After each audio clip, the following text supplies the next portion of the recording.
Dimanche soir, c'est une masseuse du Paléo Festival en Suisse qui a dénoncé les agissements de Patrick Bruel, une de plus donc.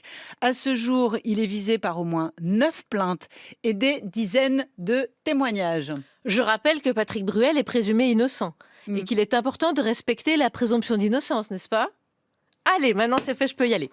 Alors, j'ai lu beaucoup d'articles et l'autre aspect stupéfiant de Patrick Bruel, c'est que visiblement, le type a passé la moitié de sa live allongé sur une table de massage, hein. Ah oui. Ah bah, il claquait un SMIC par semaine à se faire palper, hein, visiblement. C'est étonnant d'être aussi accro au bien-être et de vouloir ruiner celui des autres.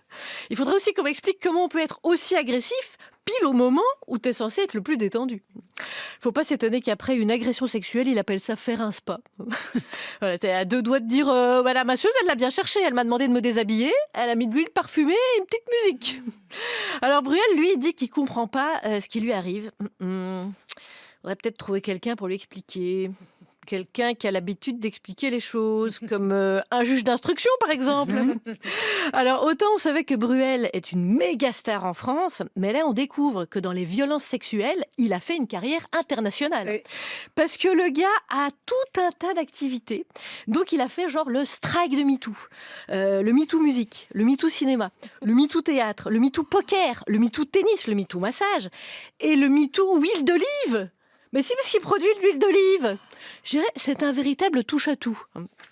Alors, intéressé par la politique aussi, Touche à toutes. ouais, on apprend dans Libération que Michel Rocard était fasciné par toutes les cordes qu'il avait à son arc. Voilà, sauf que son arc, il aurait mieux fait de le garder dans son slip. Ouais. Alors Bruel, c'est le nouvel Attila. Partout où il passe, le consentement trépasse. Il y a vraiment plus que son piano qu'il a réussi à toucher sans l'agresser, hein. Alors lui qui se plaignait de n'avoir pas reçu ni Victoire de la musique, ni Molière, ni César, il est enfin nommé dans 9 plaintes. Et vu le nombre de témoignages, la salle d'audience, il va falloir l'installer au Zénith de Paris, hein. Alors il risque gros, vu comment c'est parti, il pourrait même voir l'intégralité de son répertoire retiré de l'émission N'oubliez pas les paroles, quand même.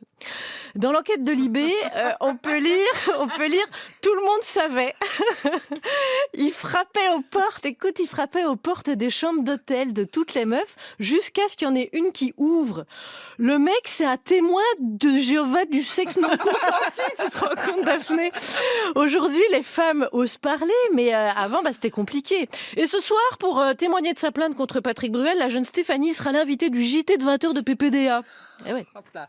Alors, au travers des enquêtes de presse, on apprend que Bruel est pote avec DSK, Richard Berry, Harry Habitant. Mais tu m'étonnes que son entourage se dise stupéfait par ces accusations. Il n'y a que des types problématiques, en fait. Sauf Manuel Valls. Ah ouais, il a déclaré qu'il ne pouvait pas faire autrement que prendre ses distances avec Patrick Bruel. Je ne pensais pas dire un jour merci Manu, mais quand même Manuel Valls commence à te blacklister, c'est que ça va vraiment pas très fort pour toi. Et enfin, un avocat du chanteur est allé jusqu'à dire « Le maintien de la tournée relève de la bonne organisation d'une société démocratique. » Vous voyez, on pensait que l'effondrement démocratique viendrait de l'économie ou du climat. Eh ben non, il va se produire en cas d'annulation d'un concert de Patrick Bruel.